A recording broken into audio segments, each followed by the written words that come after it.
ভাইরে ভাই, ইটালিতে থাকা যাবে না। ইটালির গভর্নমেন্ট আরো অনেক অনেক কঠিন কঠিন আইন প্রণয়ন করতে যাচ্ছে 100%।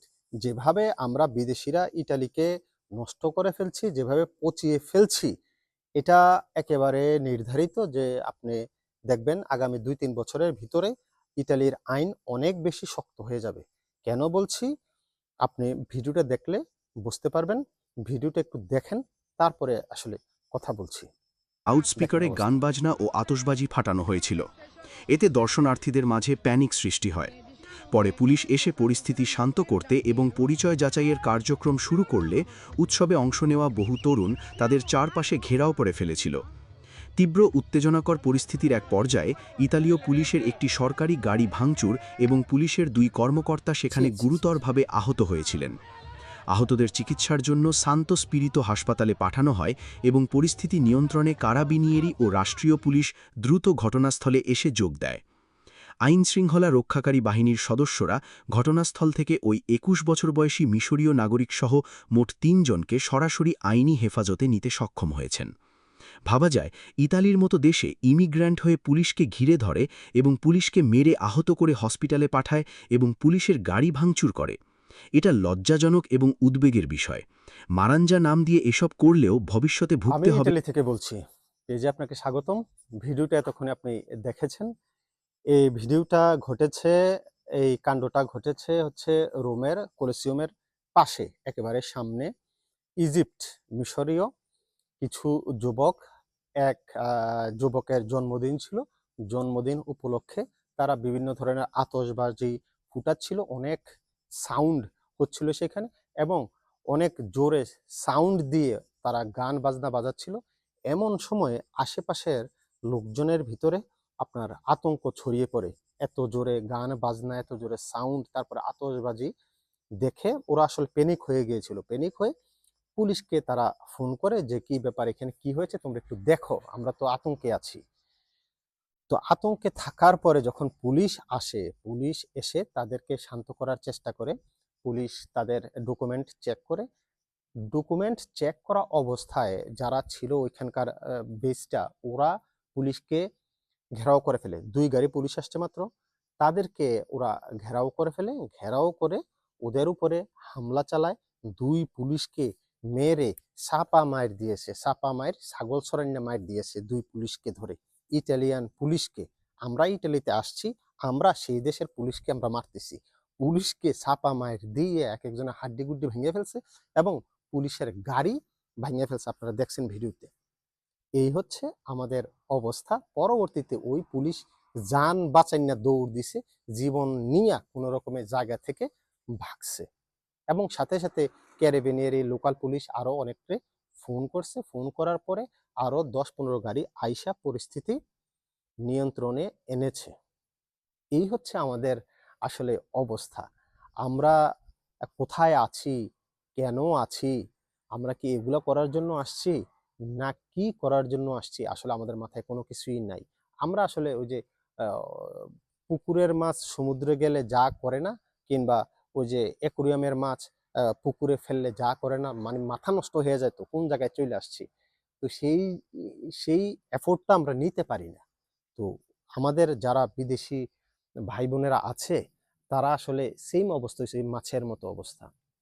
যার কারণে এই ধরনের কর্মকাণ্ড আমরা করছি। আর আমরা বলি যে ইটালিয়ানরা আমাদেরকে দেখতে পারে না।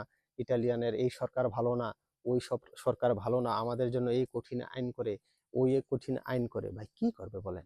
আমাদের জ্বালা যন্ত্রণায় এরা ঘুমাইতে পারে না, এরা খাইতে পারে না। এরা রিল্যাক্স মোডে যে একটু বিচে যেয়ে শুয়ে থাকবে, সেইটাও পারে না। ঘুমাইতে গেছে রাতের বেলা, নিচে মারামারি। ওরা ঘুমাইতে পারে না। খাইতে গেছে, হই হুল্লোড়, ঝগড়াঝাটি, নিচে মারামারি। এরা খাইতে পারে না। এরা রিল্যাক্স মোডে একটু অ্যা বিচে গেছে শুয়ে থাকবে ওরা, ওইখানেও শুয়ে থাকতে পারে না। কারণ যাইয়া আমাদের হকাররা যাইয়া ফুল সাধে মাঝখানে। ফুল, ফুল ৳৫, ৳৫ ছিনকে ওর। অনেকে কথাও বলতে পারে না। কোন রকমে বুঝাই দেয়। Pass, pass, pass. এই হচ্ছে অবস্থা। আবার অনেক সময় গার্লফ্রেন্ড, বয়ফ্রেন্ড ওইখানে যায় একটু রোমান্টিক সময় কাটানোর জন্য। মনে করেন যে ওইখানেও যেয়ে এটা পারে না। কারণ আমাদের বাঙালি যাইয়া ওইখানেও যাইয়া হামলা দেয়। ফুল নিবি নাকি, চাদর নিবি নাকি, ছাতা নিবি নাকি?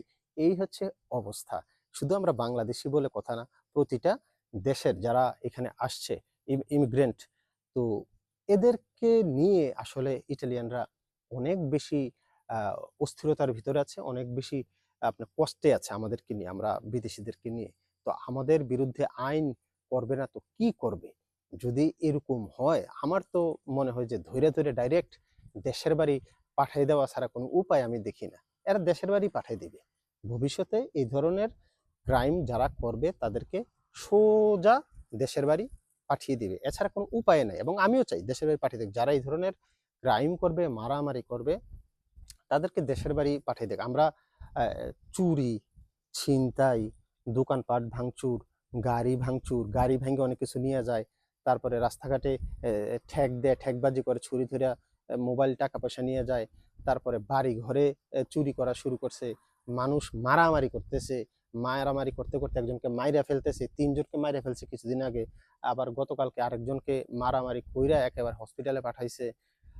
কনসার্টে মারামারি, আমরা জালিয়াতি, আমরা নুলুস্তা নিয়ে জালিয়াতি করি, ভিসা সংক্রান্ত বিষয় নিয়ে জালিয়াতি করি, ভুয়া ফলস পেপার দিয়ে টাকা মাইরা দিচ্ছি।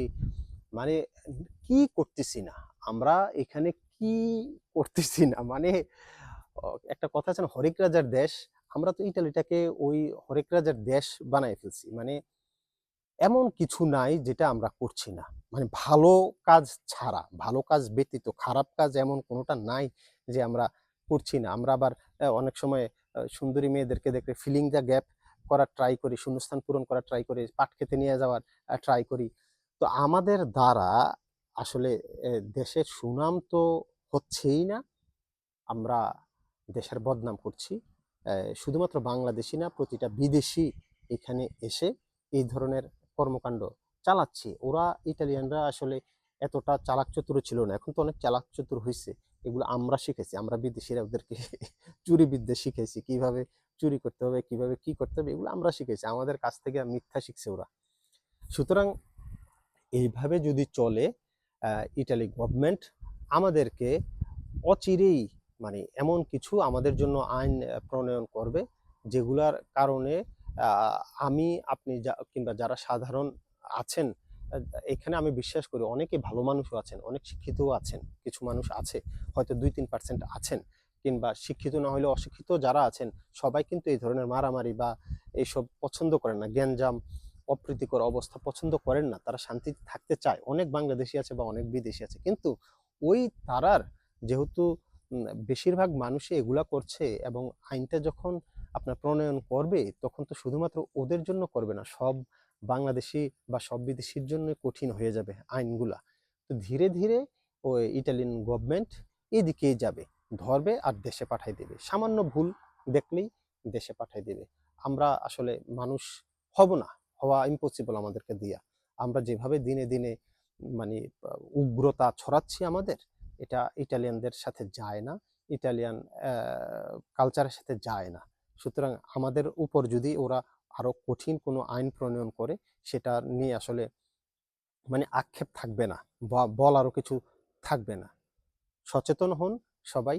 অনেকে আমার কমেন্ট বক্সে এসে কমেন্ট করেন, ভাই তোর কি হয়েছে, তুই কে, তুই বলস কেন?